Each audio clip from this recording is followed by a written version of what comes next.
Buenos días. Hoy voy a hablar de un personaje que cambió la forma de pensar. Este personaje quien en un momento determinado se hizo una serie de preguntas y trató de resolverlas en el concurso de dioses o diosas, porque antes de que existieran los dioses habían diosas. Preguntas como quiénes somos, de dónde venimos, de qué estamos hechos, utilizando la razón y la observación dio nacimiento a la cultura occidental, a la ciencia.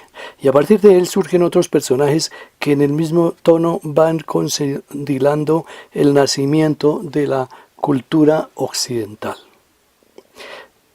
Pero ¿por qué este proceso se dio en Grecia, habiendo otros pueblos más avanzados, como Egipto o los caldeos? Hay por lo menos dos razones que lo pueden explicar. Por una parte, el ocio, la capacidad de ciertos ciudadanos de poder pensar en otros aspectos diferentes de la supervivencia, la guerra o la hambruna. Favorecido por el contacto con otros pueblos, también tener otra forma de pensar y de resolver estas preguntas prescindiendo de la tutela de los dioses, hasta ese momento omnipresentes. Favorecidos por el hecho de que la religión griega era más permisiva, no era tan dogmática. Los físicos, como los llama Aristóteles, de physis, naturaleza, es decir, los filósofos de la naturaleza, a quienes Nietzsche los admiraba. Su cátedra de filología se basó en ellos, particularmente los llamados presocráticos, a quienes los consideraba verdaderos filósofos, pues una vez llegó Sócrates, cambió esa manera de pensar en desmedro de la filosofía para opinión de varias personas. Así pues, por unanimidad, se considera que quien inició todo esto fue Tales. Quien nació pudo ser en un día como hoy, en el año 624 a.C., en Mileto, un pueblo de la región de Lidia. Hoy corresponde a Turquía y la región de Mileto es la de Aydin.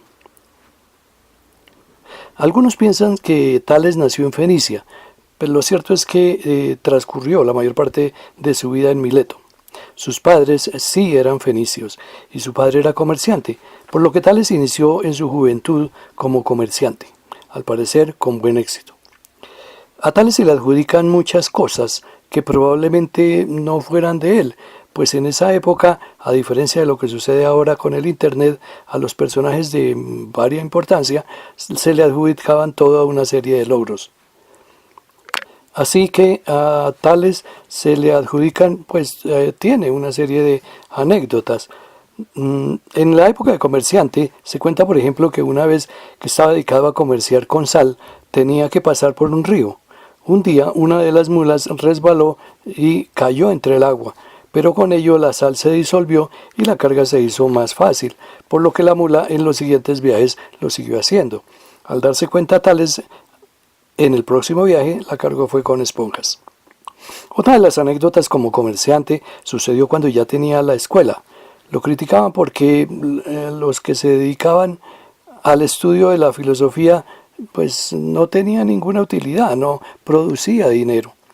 Tales, aprovechando que en el invierno pudo prever que iba a haber una gran cosecha de aceitunas, adquirió todos los molinos para hacer el aceite de oliva, tanto en Mileto como en Quíos. Así que cuando llegó la cosecha, pudo alquilar los molinos al precio que quiso, ganando una buena cantidad de dinero, con lo que demostraba que sí se podía ganar dinero con los conocimientos, que era como se consideraba la filosofía en ese momento. Una vez decide Tales dedicarse al conocimiento y aprovechando de los viajes, se dirige a Egipto a estudiar con los sacerdotes, gracias a las buenas relaciones que tenía el faraón con los griegos, este general que se había convertido en faraón Amasis. Allí aprendió matemáticas y algo de ingeniería, lo que le sirvió más tarde, cuando el rey Creso quiso enfrentar a Darío y necesitaba atravesar el río Alis, que era muy caudaloso. Tales logró desviar el curso del río para que pasara con su ejército. En matemáticas presentó 5 teoremas. Luego de sus estudios en Egipto, pasó a Mesopotamia, donde seguramente aprendió astronomía. lo que le sirvió para la anécdota que le es más conocida, como fue la predicción de un eclipse total de Sol en mayo del 585. Con ello pudo detener la guerra entre los medos y los lidios. Se dice que descubrió la Osa Menor y aconsejaba a los navegantes que se guiaran más por ella que por la Osa Mayor. Aunque no se conoce libro alguno, Eudemo afirmaba que escribió al menos uno, la Astronomía Náutica, donde escribe sobre solsticios y equinoccios. Otra anécdota como astrónomo se refiere a una noche en que iba caminando contemplando las estrellas y no se dio cuenta que había un hueco. Allí fue a caer. La esclava que le acompañaba se burló de él porque decía que estaba tan preocupado por saber de las cosas del cielo que se olvidaba de lo que tenía a sus pies. Una vez terminado su recorrido, se devolvió a Mileto, donde fundó la Escuela Jónica de Matemáticas y Filosofía, y lo que más tarde conocería como filosofía, donde aporta un enfoque distinto, racional y objetivo. Allí desarrolla sus ideas más importantes, al indagar sobre cuál sustancia primordial de todas las cosas. Asegura que era el agua, que en diversos grados de condensación da lugar a todos los elementos. Lo hacía basado en que creía que la Tierra era una especie de disco que descansa sobre el agua y que estaba por todas partes. Es el primer concepto diferente a la explicación de la creación del mundo por Dios. El hecho que estuviera equivocado no significa que se descalifique, porque se sabe que lo más importante en ciencia no son tanto las respuestas, que pueden ser varias, sino las preguntas. En matemáticas, en realidad su aporte más importante fue el énfasis en el razonamiento deductivo, pues al parecer los conocimientos que habían en su gran mayoría eran más bien de tipo empírico. Aprovechó esos conocimientos para calcular, por ejemplo, la distancia que los separaba a un barco de la costa, en medir la altura de las pirámides por la sombra. Me parece más gracia de los egipcios, que debían tener un conocimiento bastante mayor y práctico para poder haber construido algo tan perfecto como son las pirámides. Tales estableció la norma de los teoremas y aportó 5 teoremas, al parecer no propios. Hay uno que definitivamente se le reconoce a él. No voy a hablar de ello porque no es mi fuerte.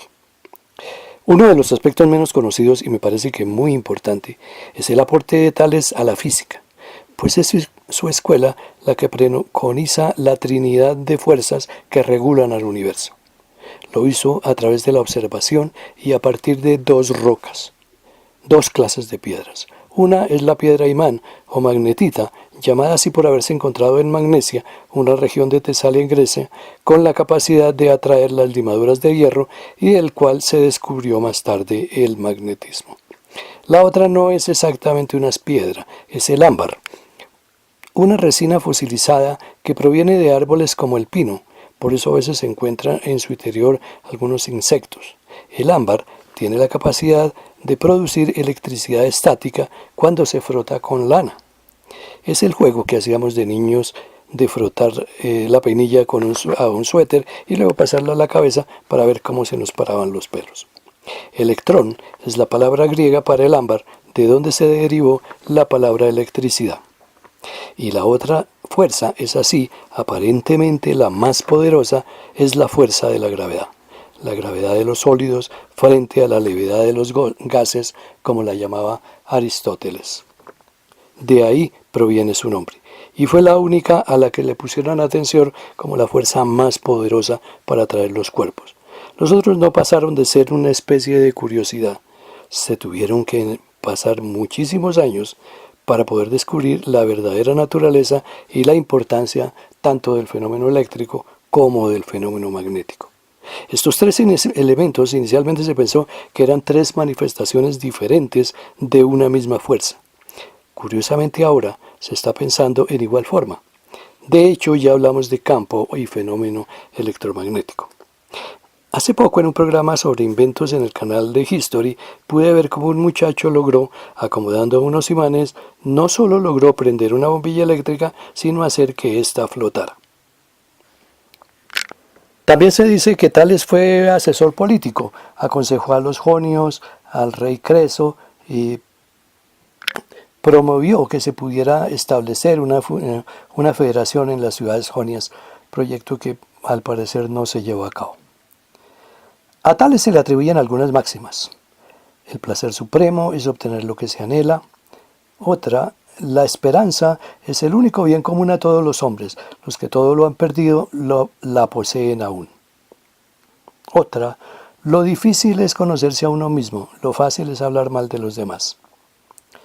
Tales termina muriendo en el año 546 a.C., aplastado por el público durante una de las Olimpiadas. De esta manera termino lo que tenía que decir de Tales de Mileto. Mañana hablaré de Guy de Maupassant. Gracias.